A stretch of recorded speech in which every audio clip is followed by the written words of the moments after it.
Hello and welcome to this edition of the Evening Review. My name is Taiwan Jabela, the host for tonight's edition. Let's have a quick look at today's front page of Namibian Sun.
Tonight on the show, we are welcoming back social commentator Vitalio Angula to talk to us and digest for us, rather, some of the recent happenings in the country. Welcome back to the Evening Review. Thank you for having me again. Yes. So, you saw my front page there? Yes, I did. Yes. My front page for today talks about the remarks that General Shalli made, Kahanja on Saturday about people who are leaving the party, the ruling party Swapo, joining other parties or forming other parties, saying that they must have their throats slit, they must be killed. What did you make of those remarks? Well, I find the remarks very unfortunate because I first came across them yesterday on, I think it was on Twitter, where there was a discussion about it. However, the general did give a response where he said that it was a figurative speech, whereby slitting of throats meant slitting of throats at the ballot. But obviously putting it in the wider context of the elections and in the time that we are in, it's up to the viewers to determine whether it was an insensitive remark, whether it was incitement of violence, or whether it was figurative speech. What I did see on social media is that some people came out in his defense and said, no, it's just a figure of speech, and people said actually worse things, and it should not be taken literally. Then there are those who cited the ECN Code of Conduct, which says when campaigning for elections, people who are campaigning should not incite violence. So it can be interpreted as such. But for me, as a social-political commentator, I think it was insensitive given the current climate we are in, and also given the history of Namibia. Our elections in 1989, there were incidents of violence, there were incidents of intimidation, and 89 is just one generation away. So sometimes other people haven't also healed from those wounds. So for somebody to say something like that, it might reignite trauma from people who lived through the periods of the 80s and the 70s where violence was a means of intimidation to get people to vote a certain way. But also looking at the standing of the general, he's not just a normal person. If it was maybe Vita Angula or Toivo Njebela saying those things, and it was said maybe in an informal setting at a club, it is more less likely to be taken seriously. But this is somebody who served as the chief of the defense force. It is somebody who was tasked by the ruling party to speak to supporters. So he is somebody who speaks with authority and command, and he still holds a lot of respect within the armed forces. So for him to say something like that, you know, in the armed forces, there are not really people who are educated. There are people who are educated. There are people who are not so educated. They might take this literally, and they might actually go out and impose these type of threats, intimidate others, or even it might even lead into unhurtful actions. So looking at it on a balance of probabilities, or looking at it from all angles, as a leader, he probably shouldn't have said something like that. And speaking of the military, I saw also that the General Shalli also made comments about, he sort of took a swipe at the soldiers, blaming them for the way they allegedly voted last year. That cannot be correct. Soldiers being rallied into how they must vote, that's a very dangerous, I don't know how you see it. I maybe missed that part, but I also, because we don't really know how people voted last year, but I know that soldiers and the seamen are the ones who vote first, and their election results are the first ones to come in. So somebody can imply by the votes, the different votes, that these people actually voted not in favor of the ruling party. But then again, it comes to when he's speaking, and as a former member of defense, he might be intimidating soldiers to vote a certain way. The defense is an apolitical organization in Namibia, and we also have a civilian army. So as civilian, they are allowed to exercise their democratic right to elect any party they want, and they shouldn't feel threatened by their authorities to vote a certain way. I think it crosses a line of intimidation, and I think also it might be in bad taste. So Swapo is divided on this matter, and I'll tell you now, you'll be the first person to learn this. So today, Namibian Sun spoke to Secretary General of the ruling party, Sophia Shaningwa, who said she came out strongly in defense of the remarks that General Shalli made, saying that as a party they stand behind him. It was a political statement, and therefore the party is behind him.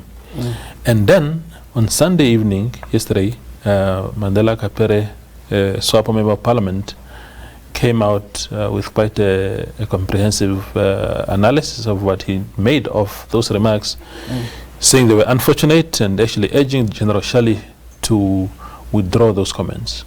Another member of the party, Minister Yvonne Dawsab, on Twitter also said that it was not how Swapo, the views did not reflect Swapo's, the makeup of Swapo, if you like, and that the general must retract. So you have these divisions, and I've seen young people, young Swapo members on social media saying that the general must stick to his words, he must stick to his guns, he shouldn't be made to retract his statements.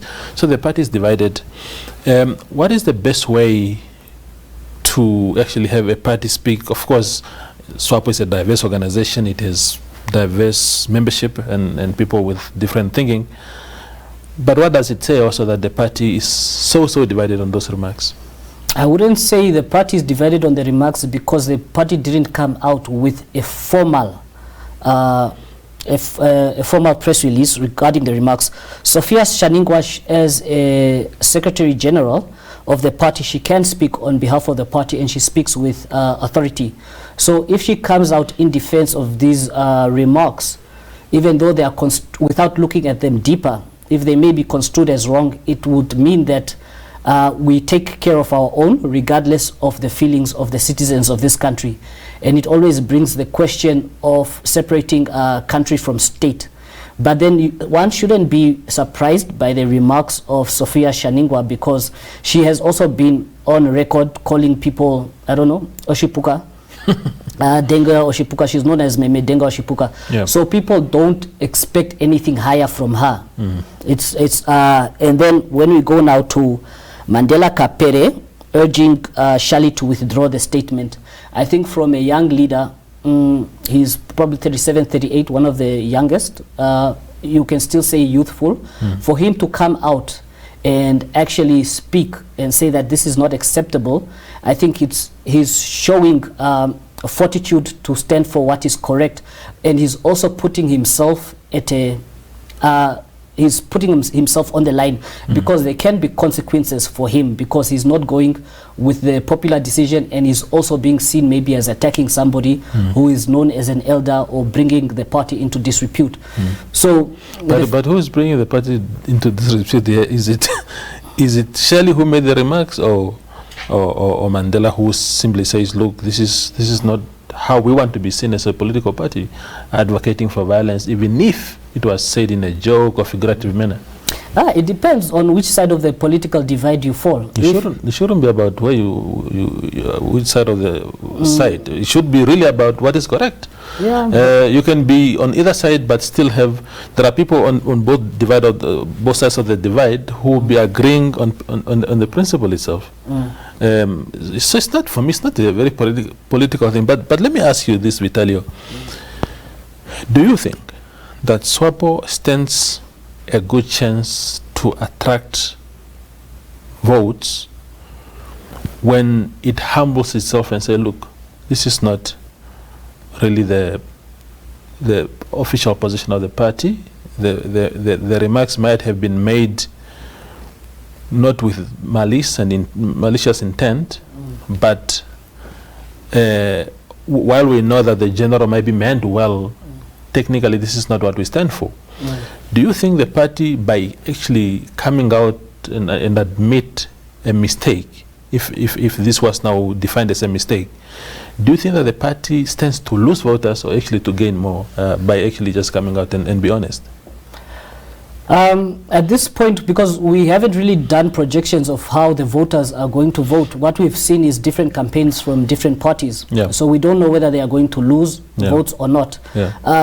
Also, not everybody is on social media. Yes. These were shared on Twitter, Facebook, and I guess now they are on WhatsApp. Yeah. But is the traditional support base going into the local authority elections, have they received these messages, and have they interpreted the messages the way you interpreted them? Because you interpret them as statements which are insensitive, but other people might say that no, it's like before independence we used to sing Bota Wilamomea. So that's somebody who is drowning. So the message might also resonate with people who don't see them as malicious in character. So there's always a balance at play. So one cannot really determine at this point in time. I hear you. And what seems to be now the emerging theme out of this scandal, if I may call it that way, I mean the remarks were definitely scandalous, is how the old guard in the party see or perceive these remarks versus how younger cadres in the party see this. Yvonne Dausab is relatively young in the context of Swapo. Mandela Kapere is young comparatively. And they say, no, this is definitely not the Swapo that we want to lead. And then the elders, they have this this liberation struggle rhetoric. They are from that background, and they seem to say they were schooled in that kind of rhetoric during the liberation struggle itself. Militarized. Yes, exactly. Are we likely to see more of these things where there will be fundamental differences between these two generations on other issues in the future? I want to pull you towards Yvonne Dausab. Yvonne Dausab is a presidential appointee. She didn't come through the Swapo party list. She's a Swapo member. She's a Swapo member, but she didn't come into parliament. So on what authority does she speak? No, just as a government leader. I mean, look, when Shalli spoke in Okahanja, he doesn't hold any official position in the party. He's just there addressing. He's a Swapo member, and say, look, he's a Swapo member with a bit of history, with a bit of authority. He's a guy that can be listened to when he's talking. People will pay attention. Yvonne Dosab is a minister in government, of course. She might not have come through the channels that you just mentioned. But when a minister is speaking, a lot of us, as a matter of fact, when Yvonne Dosab spoke on Twitter, it's not a tweet. She didn't just tweet. It was people, because she engages quite friendly on social media, and people are saying, "Oh, minister, why are you silent on this thing? You're the justice minister. These are things of justice. If people get killed, you know." She was essentially just reacting to questions being raised to her. But when she speaks, she's a person of authority. Probably in the context today, the immediate context, maybe she commands more authority today than Shalli under the circumstances. So you can't dismiss her remark just because she didn't come through the channels, can you? No, I cannot dismiss her remark, but also, okay, regarding Martin Shalli and saying that he doesn't really hold a position on the list, I think we were very intentional when we formulated our constitution to have our defense forces as a civilian army. So even the prudency and the intelligence of ruling party to actually, what, I don't know the word to call it, but to command or to nominate, or what do you call it, where they send somebody out to delegate Martin Shalli to as a campaign spokesperson, or to address a mini rally. There we can actually start a debate, as in, where do we draw a line between our civilian army and our military officers? Because I don't think that Martin Shalli should have been there in the first place, given his military background. And because this is a civilian process, elections is a civilian process, why would Swapo want to delegate a cadre with a military background? One can construe it as intentionally trying to intimidate people, but we cannot always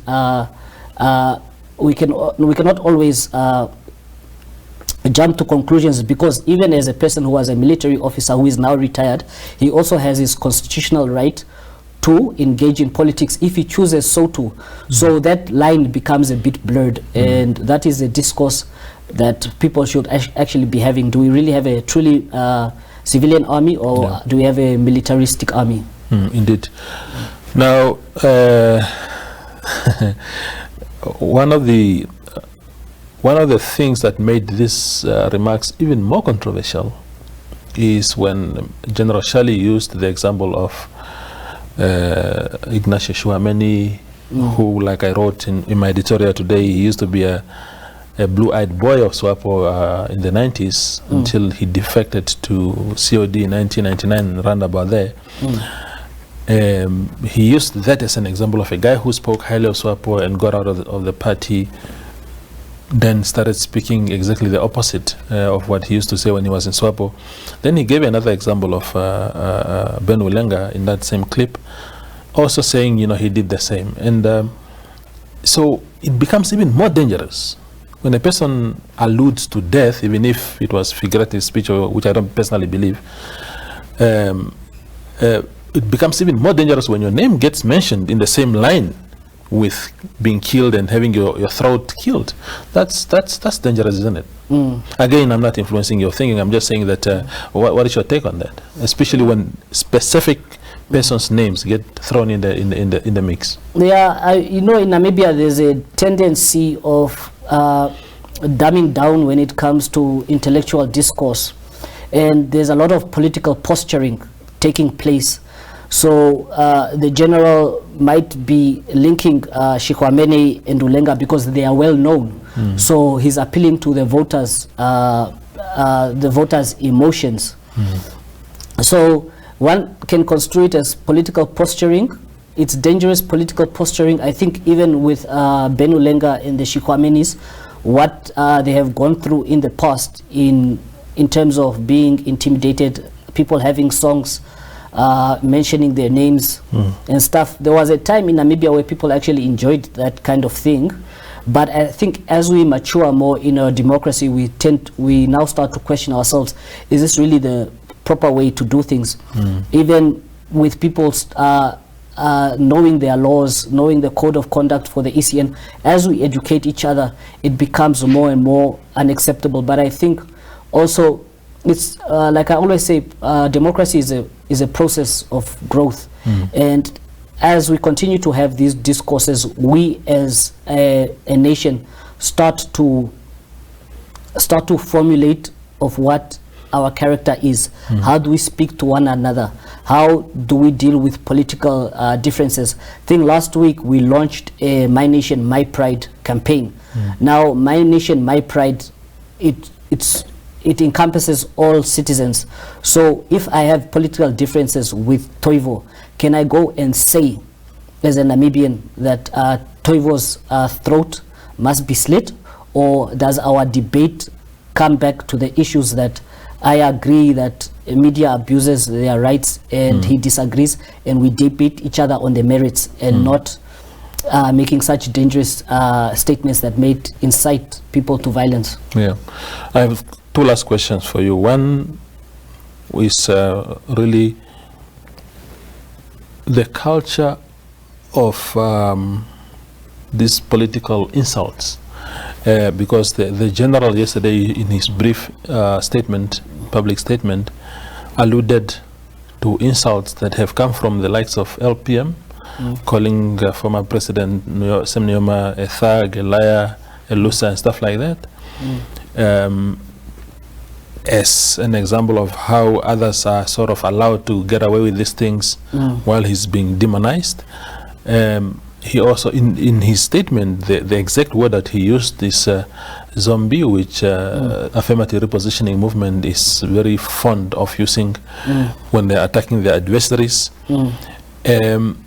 That culture, does it have any limits? Do we say, okay, we can insult each other as we please, as political enemies, but we must do it within the boundaries of this? Or do we say, if we are insulting each other and threatening to kill each other, it's a culture that might just be allowed? Yeah, Namibia, even with these SGBV, there's a lot of talk about gender-based violence, but I like to say that we come from a very violent culture. Namibia and South Africa, apartheid, it was a very, very violent space, where it was a very, very violent political space. And it came through to the next generation. Even when we gained independence, we still have a very violent culture. When you have a problem with somebody, you sort it out physically. And before you even go to that physical aspect, it's first verbalized violence. So even when these people like LPM go to parliament and they call people fat people, they call people losers, that is wrong. But the problem in Namibia is when your enemy is being insulted, you are smiling because you enjoy it. But when it is somebody close to you who's being insulted, then all of a sudden it becomes violence and it becomes unacceptable. And it pulls in also to this the calling of people zombies and stuff. The culture of debate should not, in a democratic space, it should never go into insults. And that's why I will never single out Martin Shalli alone, because I've seen it coming from AR, I've seen it coming from LPN, and even within Swapo itself, I've seen some leaders in Swapo like Hidipo, the late Hidipo Hamutenya, being vilified, being insulted, even when they didn't insult other people back. But those Swapo members who were on the other side of not supporting Hidipo, they enjoyed it. But when they became unpopular and when insults were directed at them, then all of a sudden it becomes a problem. So it becomes having a dialogue as a nation of where we stand. And that's our point of information, or our point where we start must be the Constitution of Namibia, respect for another person's dignity. When you call somebody a thug, a liar, a loser, when you are directing those insults to his son in Parliament, are you treating that person in a dignified manner? When you call your political opponents zombies, are you treating another human being in a dignified manner? When you call for people's throats to be slit, are you behaving in a dignified manner? So this is not even about different political parties, it's about a national discourse on what we regard as acceptable and what we regard as unacceptable. Because everybody in Namibia has been guilty of the same. Yeah, indeed. The last question, briefly, Vitalio, is if you were ECN today, the Electoral Commission of Namibia, to whom a flurry of letters have been written to say there are these remarks being made, they are contrary to the provisions of the Electoral Act that you are administrating as a body, what we need you to take action. That's what they are saying. You know, it's a very difficult position to be in, especially ahead of an important election. What would you do if you were ECN in that situation? ECN as an institution should not be partisan. Yes. It should be neutral. They've got this problem, and it's not the first time this problem is manifesting. It when we are coming towards elections, there are always heightened tensions, heightened emotions. Now ECN must take advantage of this opportunity to take decisive action in a neutral and an impartial manner according to the ECN Act. If the ECN Act Code of Conduct says you cannot incite violence, and they find that violence was incited, whether figurative or literally, they should take decisive action, because they need to win the trust of the citizenry of Namibia and not show political allegiance to who is in power or to which party they support. And that would actually, it would show the ECN director, chief electoral officer, as somebody of integrity, if he can actually take a decisive stand, regardless of which side he which side of the political divide he is, to take his job as a ECN, chief electoral referenda officer, and interpret the code of conduct, and according to the standard procedure which are made available at the ECN, deal with it decisively, because then he would give confidence in the citizenry that the ECN really stands for, and what it really stands for, and it speaks to what it was established, which is running elections in a fair, impartial manner, like what we want to see in a democratic state. Indeed. Vitalio, thank you very much for coming today. Thank you for having me. I appreciate it. Okay. There is Vitalio Angula. He is a socio-political analyst weighing in on the events of the past weekend, specifically on the issue of perceived insults and threats to kill political opponents. And yeah, that is what he had to say. Thank you for watching, and good night.